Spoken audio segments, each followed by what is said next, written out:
just at our first stop here. This is the petrol station here, the cafeteria, and it's still the view here below me. It's quite nice.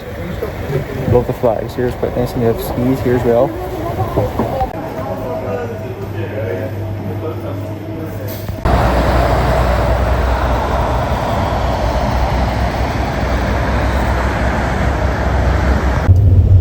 You're gonna stop and you're gonna walk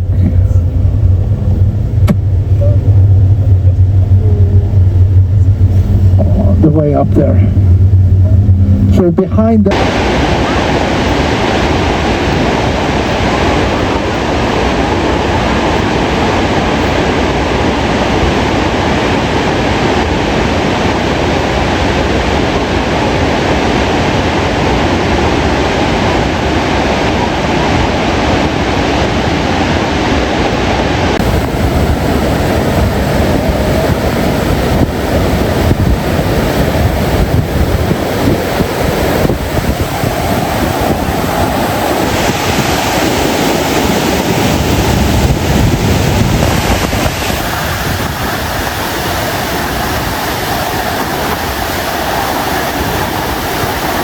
Waterfall there behind me. Actually give the best hit your face from the water. There's some trees over there as well. That's good.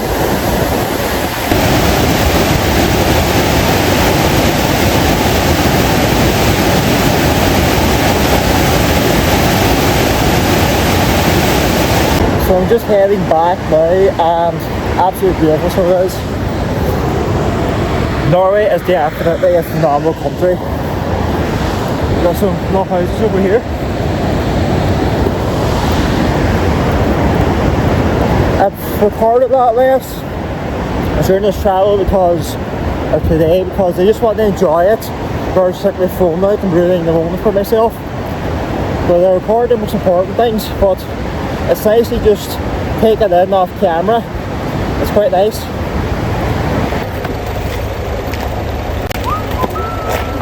This is the Viking village. Here it is here. That's the view there. Krijg je stempel op je hand, jongens. Even naar allemaal je hand. Papa, mama, krijg je stempel op je hand. Nee, dan weet je dat je moet... Even door. Nou, dan krijg je het door. Nee, dat is het.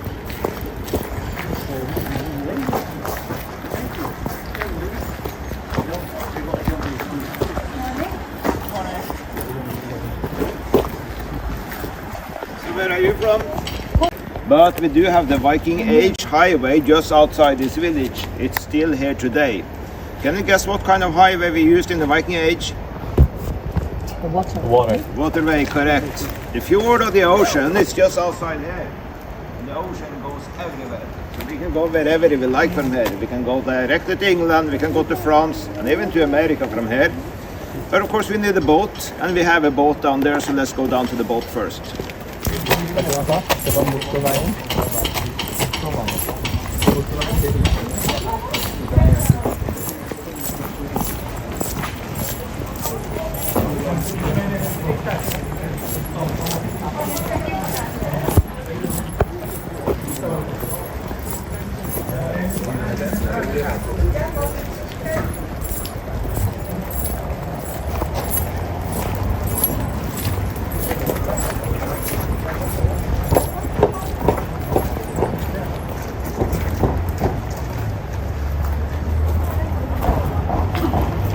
The word Viking means pirate or sea warrior, and this is basically what they are. Whenever you are at home in Norway, Denmark or Sweden in the Viking Age, you are not a Viking. Then you are a Norseman, Dane or Swede. And most of these people, they are farmers. But farmers in Scandinavia, they're a bit different from farmers in the rest of Europe. In Norway in the Viking Age, there is a law that says that every adult free man has to have a spear, a shield and a hand weapon at home. If you don't have these weapons, you have to pay a fine actually. And these people, they know how to use these weapons because this is a warrior culture. And it's when these farmers goes abroad and start pillaging and plundering other people, that's when you're a Viking. and only 10% of the population in Scandinavia was Vikings sometimes.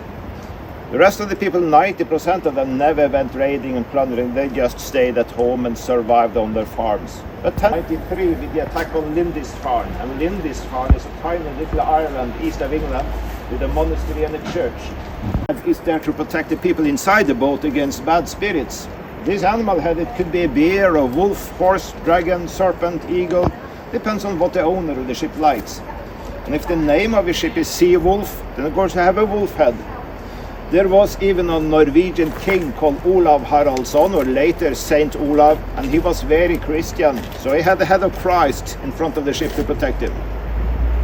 It's the same thing you see in the rooftops around here, different kind of creatures up there, and they are there to protect the people inside the houses against bad spirits. Do you have any questions so far? These are dragons mostly, and dragons in the Christian history is like an evil creature, but in the state churches they are protecting against evil. So they are using the old pagan symbols to maybe keep the people happy, maybe, or at least because they didn't have any help.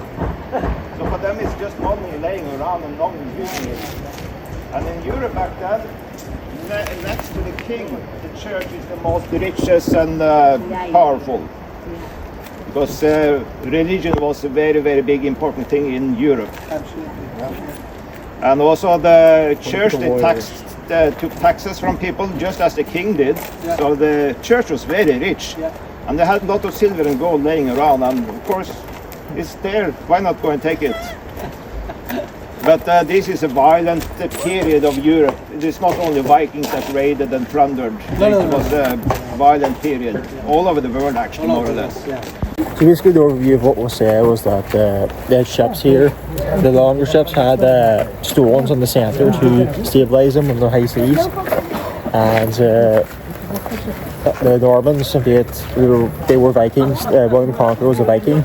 He actually invaded England in 1066 in the Battle of Hastings. And he was killed at Stamford Bridge. And some people are behind me doing some crafts. And some archery here. So we're looking at some textiles, so I'll show you some of that.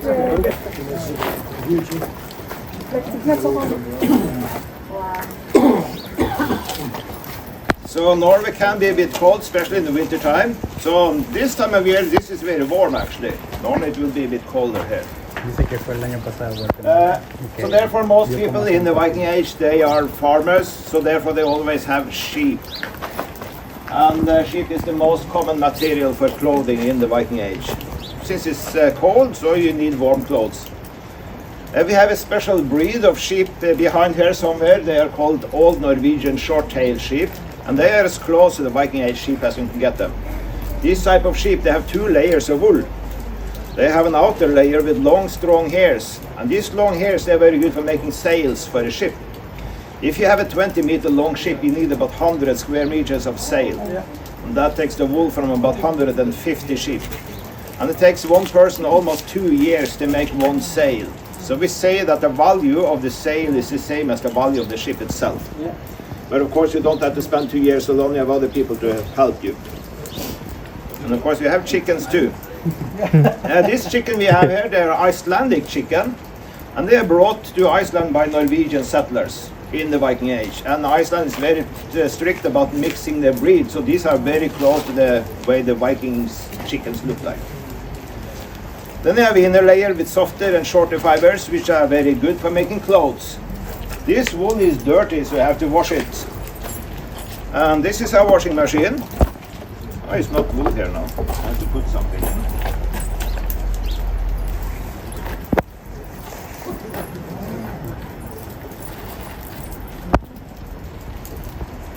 Okay, now I started the washing machine.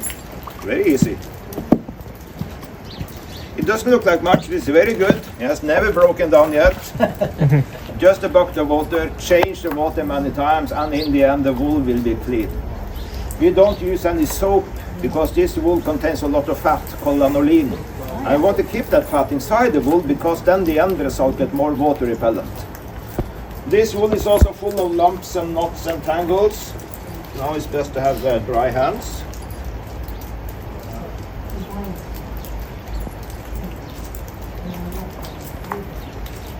So we have to comb this wool.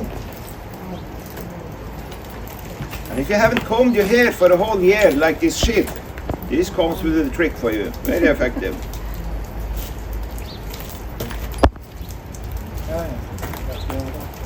We're attaching the wool like this.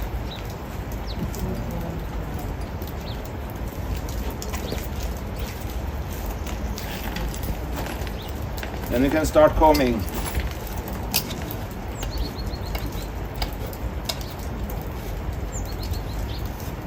This here is a very boring job. So this will be child labor in the Viking Age. This will be your job.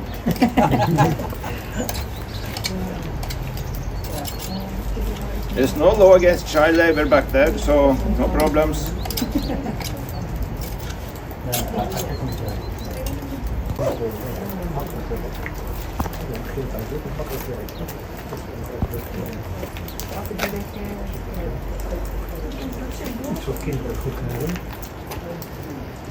Now we have a long string of unspun wool.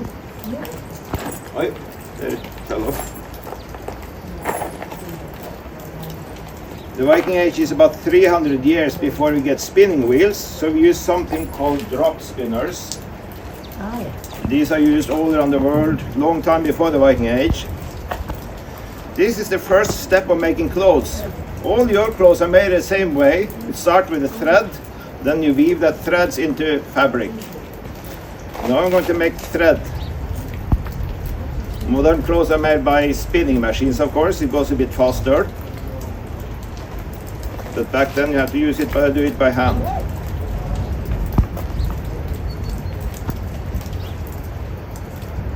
So we overlap with the yarn we already have.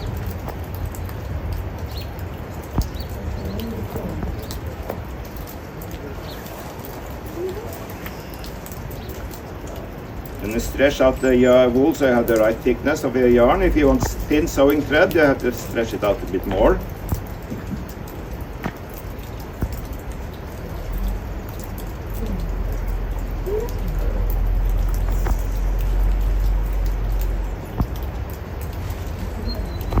The loom has been used for hundreds of years before the Viking Age and almost the same all around the world.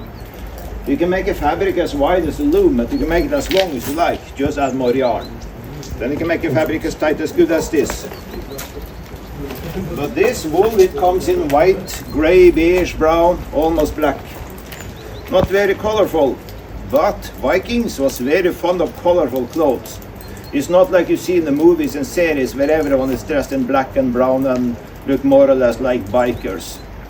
In reality, they had these colors. Some of these colors are very easy to make. You can use almost any green plant you see around you, leaves from the trees, plants from the ground, boil them in a copper pot, then the yarn turns yellow. If you boil the same plants in an iron pot, it turns green. So yellow and green would be very easy colors to make. If you want brown colors, you can use different types of nutshells, bark from trees or mushrooms. To get red, that's a different story. To get red, you have to use the roots of a plant called madder, and it grows naturally around the Mediterranean. So here in Scandinavia, we have to import it, so therefore it will be a bit expensive. But in the mountains of Norway, there is a small little moss that gives you pink color. So actually in the Viking Age, even tough, cool, badass Vikings could have pink clothes. Remember, this is 1,000 years ago, and for 1,000 years ago they didn't have the idea that pink would be a female color. The only thing they knew, it was an expensive color.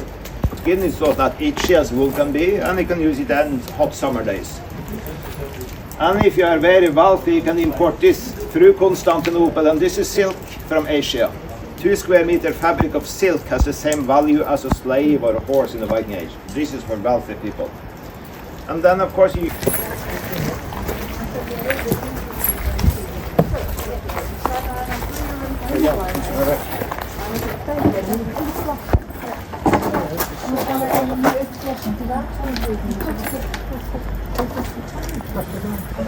Yeah, you are pretty safe there, but don't get closer here.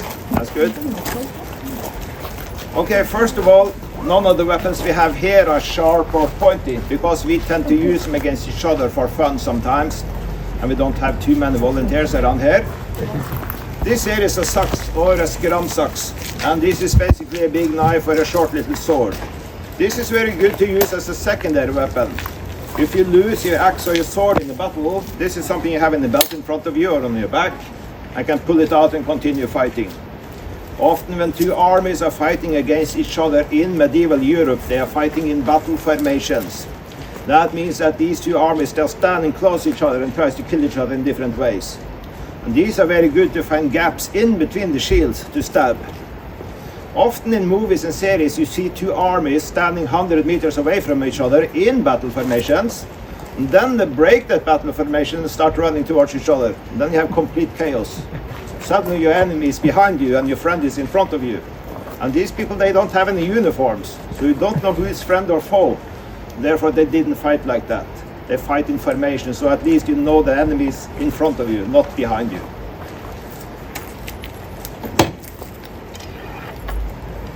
Then you have the most popular hand weapon, at least among Norwegian Vikings, is the battle axe. One of the most important things with the battle axe, it has to be fast, because you want to strike your opponent before he can strike you. That's always a good idea. Therefore the axe has to be light. You might have seen movies and series and pictures with Vikings with big, heavy, cool, fancy axes. They look very cool, but they're not very practical, because they're way too heavy and way too slow. There's no point with a big, heavy, slow axe in your hand if you already have another, lighter and faster axe in your forehead. So speed is much more important than looking cool. Normally you have only one axe with you, so don't throw it away. Axe throwing also looks cool on movies. But if you decide to throw away your main weapon in the beginning of the battle, then you're standing there. And the enemy won't give it back to you. So hold your axe in your hand and hit people with them. In Norway alone we have found many hundred axes from Viking graves, but we have never ever found anyone with two heads. Double-headed axes did not exist, they're just fantasy. You don't gain anything with two heads on your axe. You cannot hit two ways at the same time anyway. The only thing you gain is a heavier and slower weapon. And speed and precision is most important.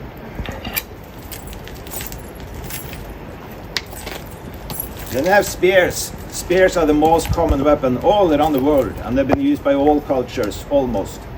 And spears has been around since the Stone Age, because they're very easy weapons to make and cheap weapons to make. All you need is a pointed piece of metal and a long stick. And long sticks you can find in the forest every day.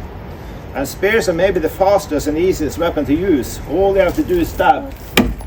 And you don't have to stand close to your enemy, you can stand pretty far away and still reach them with the spear. Spears are so easy to use, even 13, 14-year-old boys can do a lot of damage on the battlefield with a spear. How old are you? I'm 9. Okay, you have a couple of years still. Yeah. How many people have you killed? 0. 0? Okay, you still have some time. In video games, I kill very. And according to the sagas, his father took him to a party one time, and Egil Skallagrimson was 3 years old, and his father said to the host, don't give him too much beer, because it becomes a bit difficult when he's drunk. And he was 3 years old. And the story says that he killed his first man at the age of 6. Yeah, I think it's right. But this is saga, so you don't believe all the sagas tell you. Sometimes you have a lighter and shorter spears called javelins, and they are for throwing. Then you can stand in the second or third line of the battlefield, throw over the men in front of you and into the enemy lines. Then you can have several of these with you. This spear here has 2 tiny hooks or wings up here, and they have a very special purpose. Can you guess what kind of purpose these 2 hooks have? Take away the shields of enemies. Very good. Yeah. The answer is in the name. I can show you. The enemies, they are always hiding behind shields. Everyone has shields, because that's often the only protection you have in the battle. Oh, yeah. To get past the shield and kill this guy, I can go over his shield and start. It's just a more effective way of killing. Remember, these are people that have been practicing killing and fighting with weapons since younger than you. Yeah.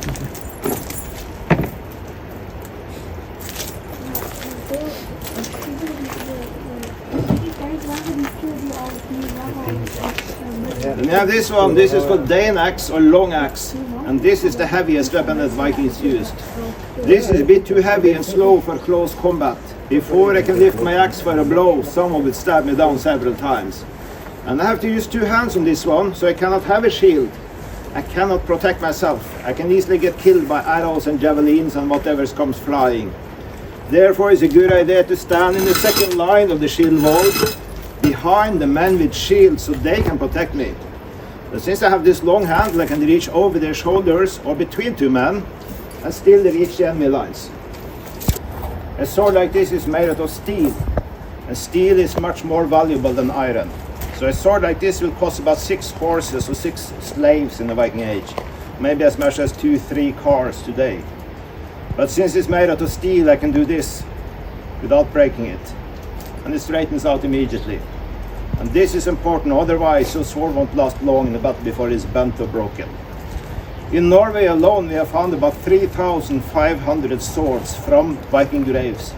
And absolutely everyone is one-handed. There are no two-handed Viking swords. Towards the other hand is for your shield. Shields are made out of wooden planks, put together. You can cover it with linen, as we have done here, or you can use rawhide, this to make it less likely to crack or split.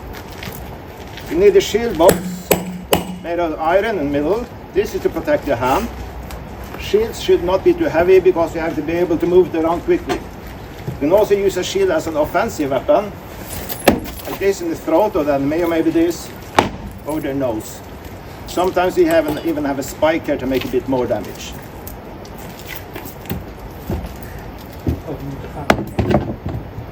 And then we have the best armor you can have in the Viking Age is mail or chain mail.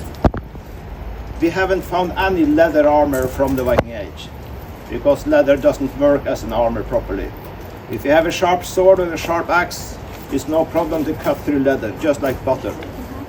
The only thing that can protect you properly against metal weapons is metal armor. This one is made out of 10, 15, maybe 20,000 small iron rings put together. This one weighs about 15 kilos. They can be up to 25 kilos. And it takes maybe a whole year to make one of these. So it will be expensive. But if you can afford it, it might save your life in a battle. Unlike what you often see in movies and series, you cannot cut through mail with a sword. Maybe if you stand and hit the same spot many times, maybe you can break a few of these rings. But you're not going to make a lethal wound. And I don't think your enemy will let you stand and hit him over and over again at the same spot. Maybe you can break a bone or two under it, but that doesn't kill anyone either. It only makes him more angry.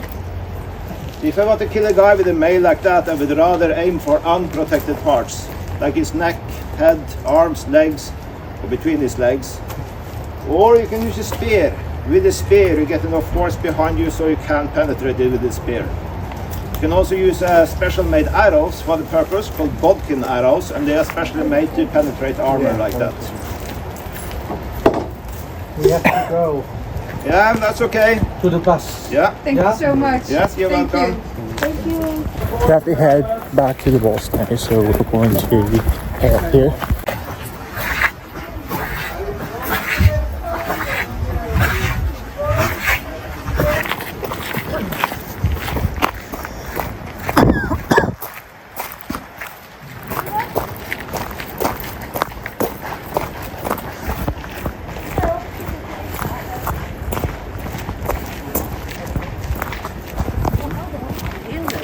Where you can go met een hoesje.